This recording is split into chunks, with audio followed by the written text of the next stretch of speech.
So tonight we're going to be delving into this text. It's going to be a good sprinkling of some Hebrew kernels of wisdom and surprises throughout. Now, this morning we were fortunate enough to have Aidan, who is, quite the Hebrew scholar. But I'm wondering, I just want to do a bit of a temperature check with you all to see where we're at tonight. If I started singing Aleph Bet Vet. Hey!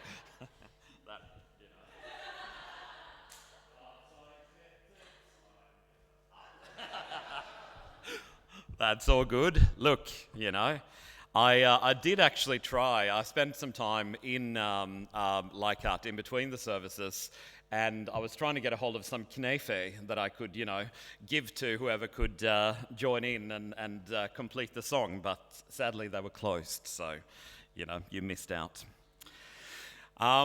Another shameless plug, though, is if you have the brain space and the opportunity to, you should learn Hebrew, because it's lots of fun.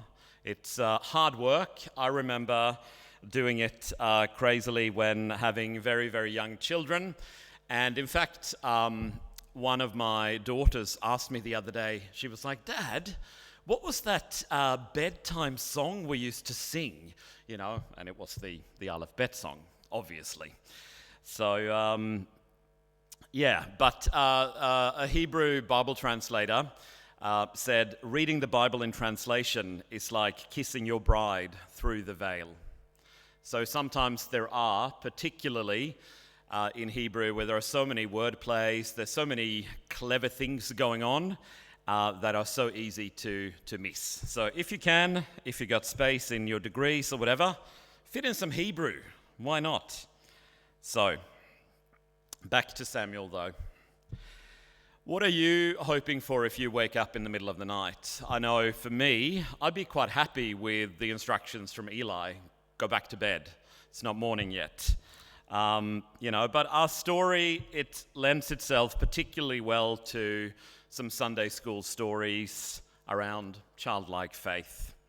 Any number of titles could come from those sort of things. God loves and chooses children too. Samuel heard God. How can we train our ears to hear God too? And while neither of those would be necessarily untrue, they do miss something of the explosive narrative, and they kind of reduce it to some cute, feel-good assertions. And if we're really serious about hearing God, it's not always that simple. That can't easily be shrink-wrapped into, 10 foolproof ways and steps to follow for guaranteed success, can it, if we're honest? Real life and authentic faith seems to be much more volatile and much less predictable than that. I'll be the first to confess that I don't always get it right. I've preached sermons that would make my neck hair rise. I've made some theological claims and assertions about God and people that I no longer would stand by. And this isn't necessarily something to be ashamed of, though. We are meant to change. It goes something like this. So, if you can't quite make out what it says, it's got what do you call them, a larvae or something on the left saying, "You've changed," and then a butterfly responding, "We're supposed to." So instead of hearing from God, I'd like to propose another, somewhat more ominous, maybe a bit more provocative title and question to capture what today's text could be about.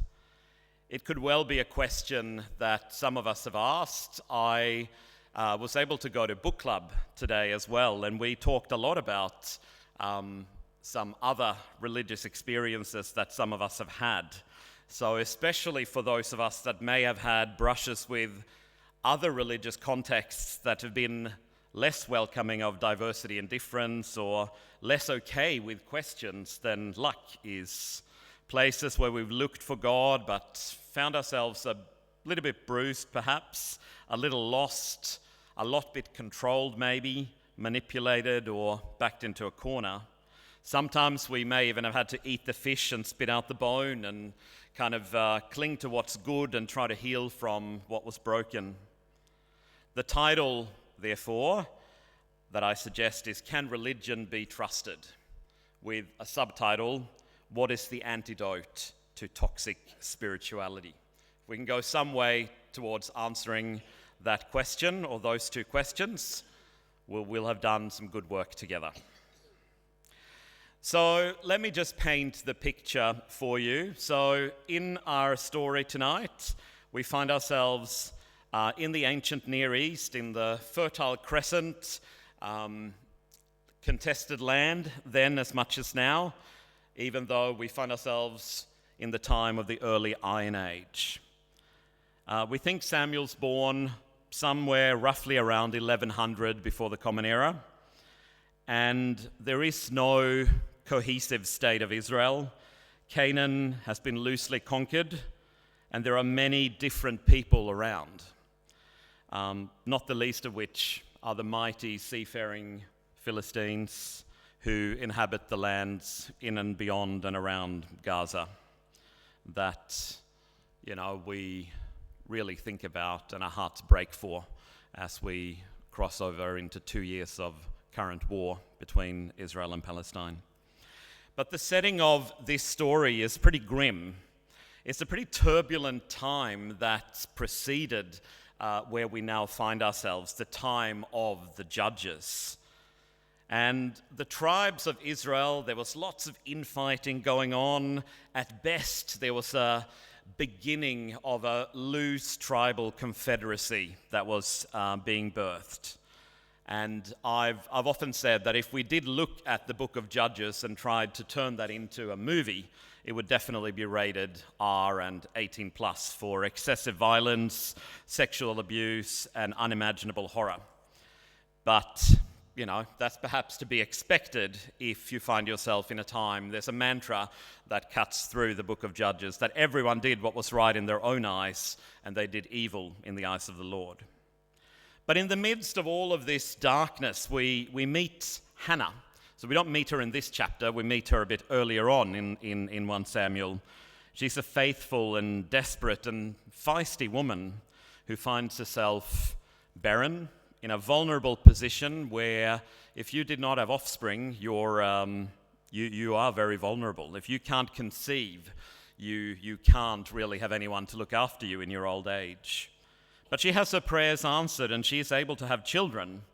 And she's also a bit of a badass, a bit of a Bob Dylan, because like Mary, mother of Jesus, there's a song of Hannah's as well.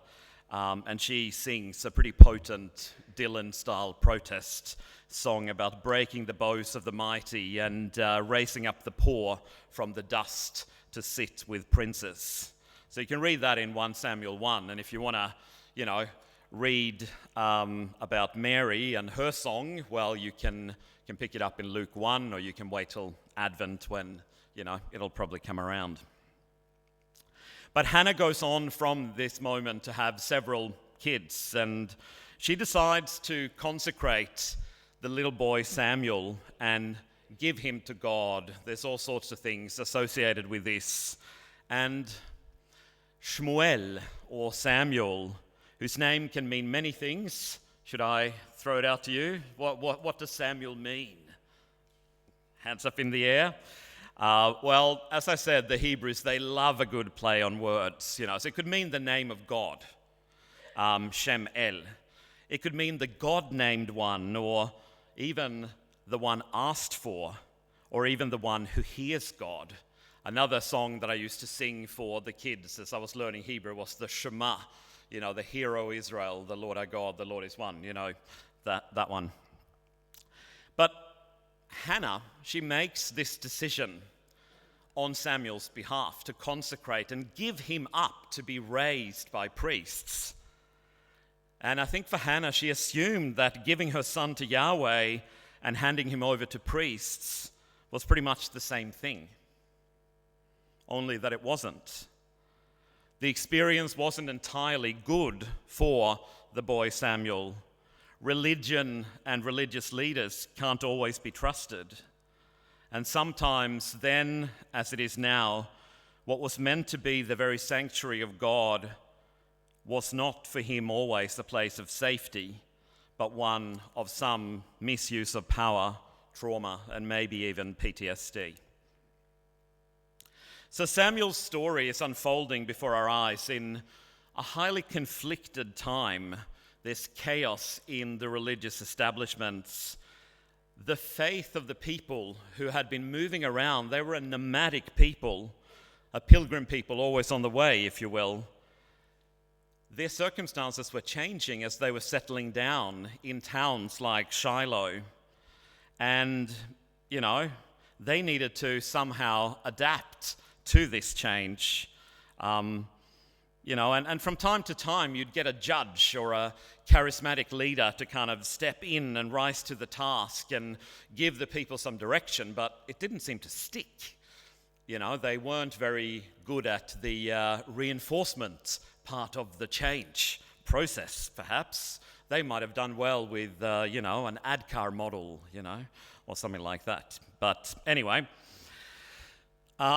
for Eli, the high priest's corrupt sons, Hophni and Phinehas, the holy place is a place of power and privilege with access to easy women. We see them getting up to some mischief, and gourmet food. We also see them stealing from the food offerings to be offered to Yahweh. So it seems that God is the last thing on their minds. They're quite happy with the status quo.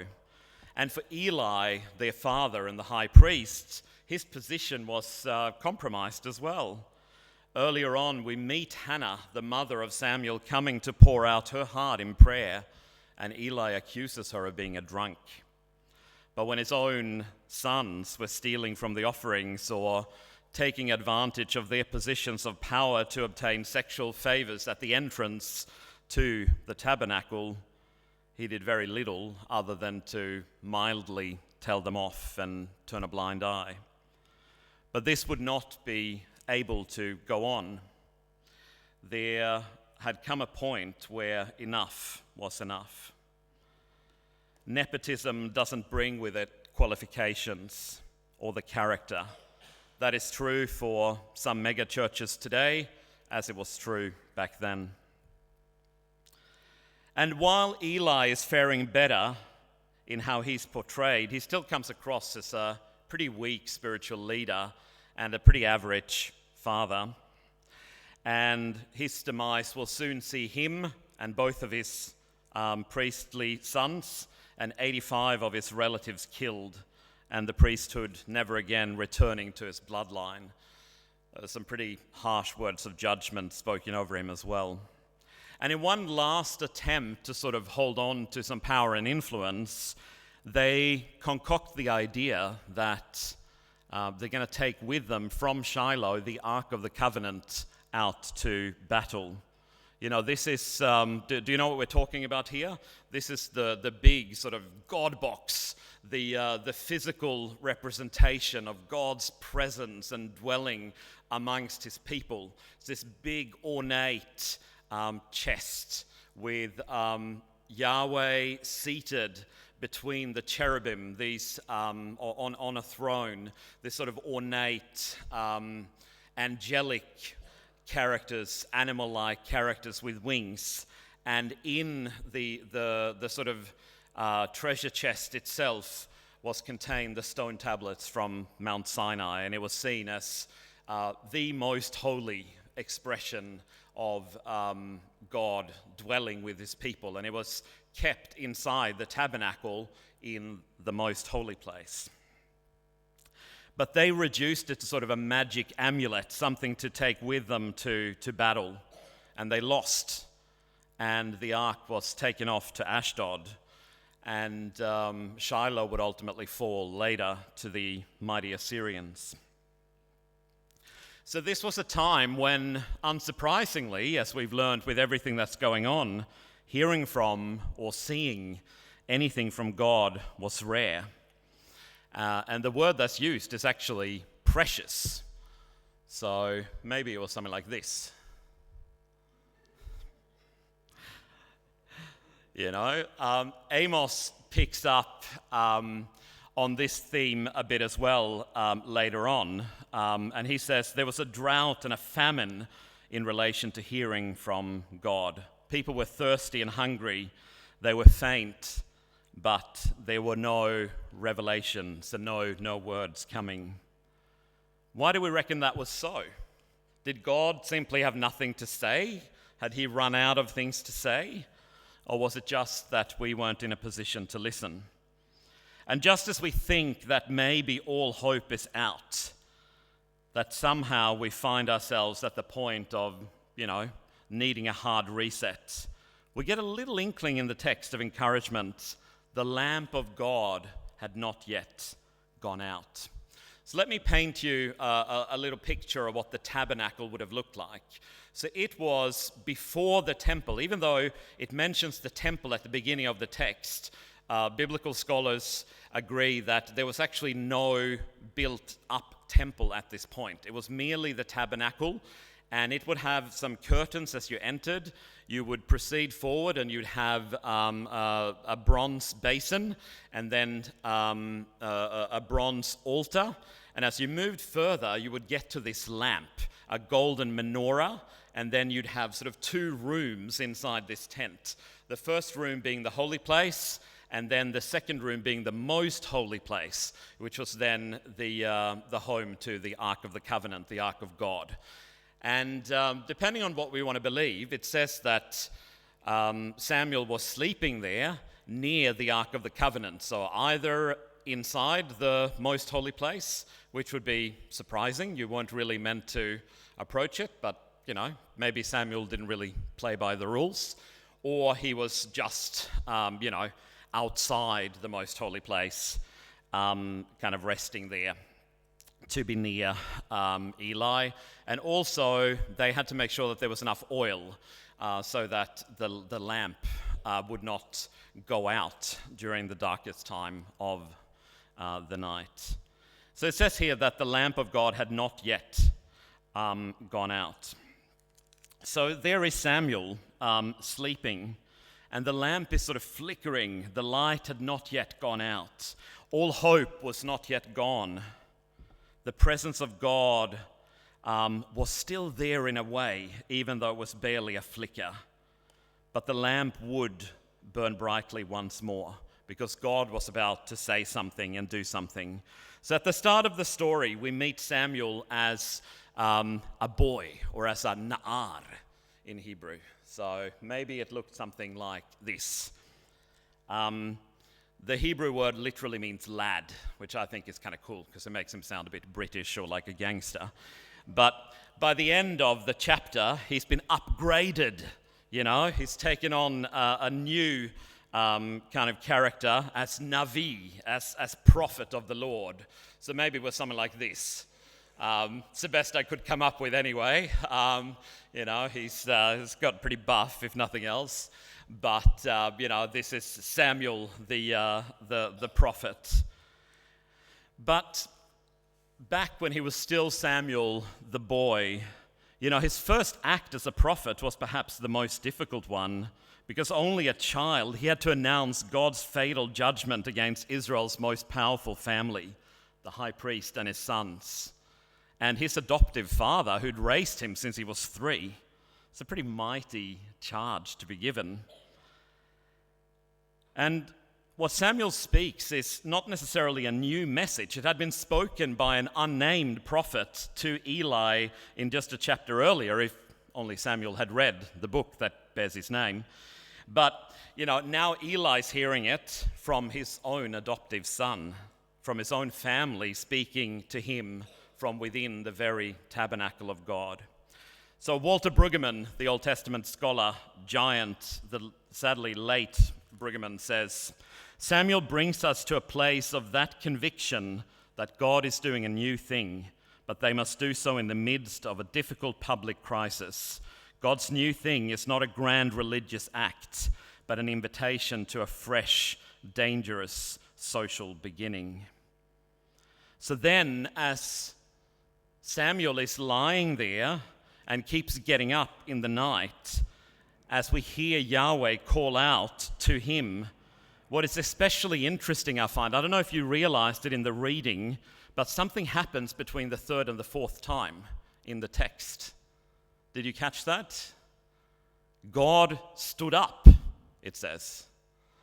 And, to us, that might seem nice. That might seem like, Yahweh's coming, to put his arm around him, to be nearby.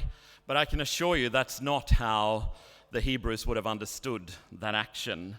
Because if God is standing up, if God is leaving the presence of the Ark of the Covenant, where he sits enthroned between the cherubim, that means only one thing, that God is rising to judgment. He's no longer seated on the mercy seat between the cherubim, but he stands on the altar, the judgment seat, where the all-consuming fire of God would fall to devour the sacrifices.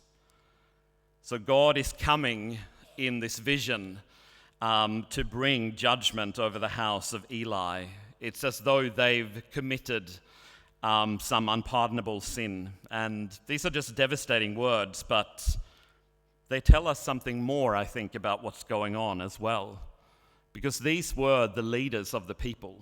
These were meant to be the prophets and the judges, those who would discern and lead and speak the truth. And they will be judged all the more severely. The concept of justice, it's all wrapped up in the same word. So in Hebrew, it is mishpat. And here's a fun fact for you. All of Hebrew is basically made up of 3 triconsonantal root words without vowels. And then you can stick stuff to the front and add stuff to the back and throw vowels underneath and stir gently and cook for about 30 seconds in the microwave. And you end up with all sorts of fun things going on. But this word mishpat is the same that gives us judges, the shopatim and all of that are ruling, governing, judging, leading. But it means that to the people of God, justice is part of the very character of God. This is what Samuel the prophet insists. And God's people must embody justice. You can't separate justice and righteousness. They are welded together and ultimately inseparable. When we say at Luck that we want to do justice, it is not for extra credit or for recognition. It is simply part of what it means to be someone who is following and living a life of discipleship in obedience to God. I'm going to let the Rabbi Abraham Joshua Heschel have the final word. He says this: justice is his line, his plummet. It is not one of his ways, but in all his ways. Its validity is not only universal, but also eternal, independent of will and experience. People think that to be just is a virtue, deserving honor and rewards, that in doing righteousness one confers a favor on society. Well, no one expects to receive a reward for the habit of breathing. Justice is as much a necessity as breathing is, and a constant occupation. So friends, it's as simple as this. This is the antidote to toxic religion, because it breaks us out of our own navel-gazing and out of our own bubbles, out of our narrow focus. Justice is a non-negotiable. Justice, righteousness is how we heal, and how we heal the world, by speaking truth to power. So let us say with Samuel, here we are, send us in the service of justice.